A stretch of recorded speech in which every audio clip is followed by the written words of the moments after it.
Uhum. Neste momento, eu acredito que aos países africanos são pedidas várias reformas, medidas emergenciais, até para fazermos frente à Covid e à questão económica. Do seu ponto de vista, qual é a medida emergencial que o continente africano terá que necessitar? Eu acho que os africanos têm uma oportunidade única em relação a esta crise do Covid de introduzir algumas políticas que sejam mais recentradas sobre recursos domésticos. Nós temos 3 grandes transições que estavam em curso e que vão ser aceleradas pelo Covid. A transição energética, que nos permite ir diretamente para as energias renováveis a preços muito mais competitivos que as energias fósseis. Nós temos a transição tecnológica, que seguramente nos dá oportunidades agora de digitalizar, e viu-se, por exemplo, em matéria de segurança social, digitalização na maior parte dos países africanos, e nós temos também a oportunidade de ver que quando existe crise no mundo, imediatamente as regras do comércio se alteram para acomodar os mais poderosos. E isto é uma lição para nós fazermos a nossa zona de livre comércio. Portanto, se nós fizermos essas 3 coisas, teremos utilizado esta crise de uma forma a poder não necessariamente resolver os problemas no imediato, mas a posicionar-nos melhor para o futuro. Já que toca na questão da zona de livre comércio, como é que um país como Cabo Verde, que é um país arquipelágico e que é signatário deste acordo, poderá tirar proveito deste grande mercado africano? As simulações que foram feitas em relação à zona de livre comércio demonstram que os países que vão tirar mais proveito da zona de livre comércio não são necessariamente aqueles que são mais dotados com mercados vastos ou com potencial industrial. São aqueles que são capazes de ter uma estratégia para utilizar a zona. Aliás, isso não tem nada de extraordinariamente original, porque é a mesma coisa com todas as zonas de livre comércio. É preciso ter uma estratégia. A zona de livre comércio tem a ambição de ter um protocolo em serviços. Cabo Verde é uma economia de serviços.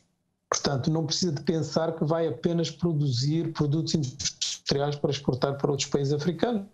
Pode exportar serviços e pode também ser uma porta de transição para albergar determinadas formas de transação económica que vão resultar desta zona de livre comércio, como, por exemplo, aquelas que vão potenciar o mercado financeiro. Portanto, Cabo Verde tem que se posicionar nesses ângulos que são muito mais próximos da sua estrutura económica. Uhum. O nosso governo, estou a falar consigo a partir de Cabo Verde, que é um país arquipelágico, enfim, o nosso governo tem tentado dizer à CDAO que nós precisamos de uma certa especificidade quando olhamos para o mercado africano, porque somos um país insular muito vulnerável, quer a nível económico, quer a nível ambiental. No seu ponto de vista, e este dossiê está na CDAO, não sei se estará também na União Africana, que Cabo Verde tenha algum tratamento diferenciado dentro desse quadro, por ser um país arquipelágico. No seu ponto de vista, este pedido faz sentido, principalmente olhando aqui para a nossa zona geográfica?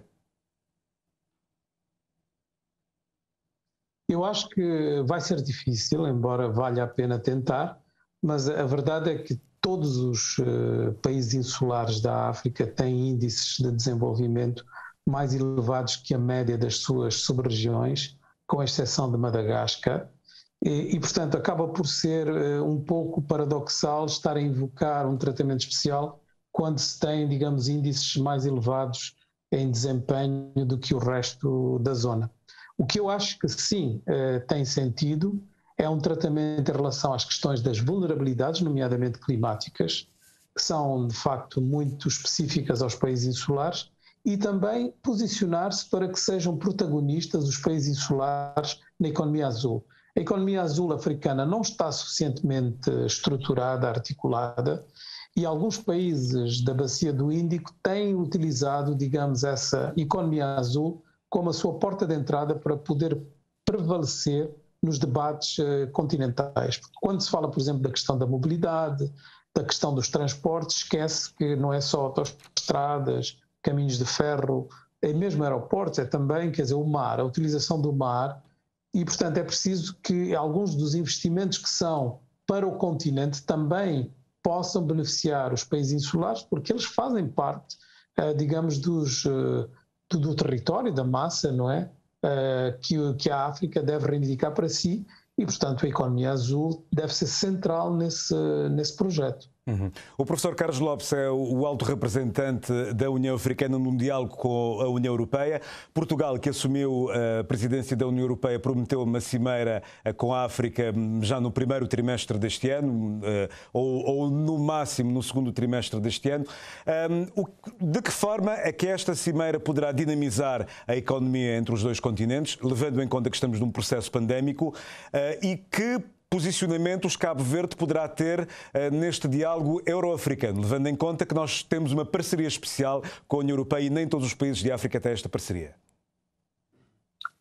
Eu acho que é uma boa notícia que Portugal tenha a intenção de dar, digamos, uma espécie de força às negociações que estão em curso de continente a continente, que patinaram praticamente todo o ano de 2020, não só por razões de pandemia, mas também por outras dificuldades. E nós precisamos, de facto, de avançar. Os africanos têm uma agenda que está muito definida à volta de 4 eixos: paz e segurança, migrações, mudanças climáticas, mas sobretudo comércio. E para todos estes 4 domínios, a África quer negociar com uma só voz. E os europeus têm que entender esta nova dinâmica, porque continuam a falar um pouco de uma forma atomizada com os africanos, com muitas configurações, nomeadamente em matéria de comércio, que nós queremos ultrapassar e queremos falar de uma só voz. E, portanto, Cabo Verde tem que fazer parte desse esforço, utilizando os seus contactos privilegiados para empurrar esta agenda. Sobretudo porque Cabo Verde é muito bem visto do ponto de vista das suas políticas de migração, a forma como os cabo-verdianos e a sua diáspora se integraram.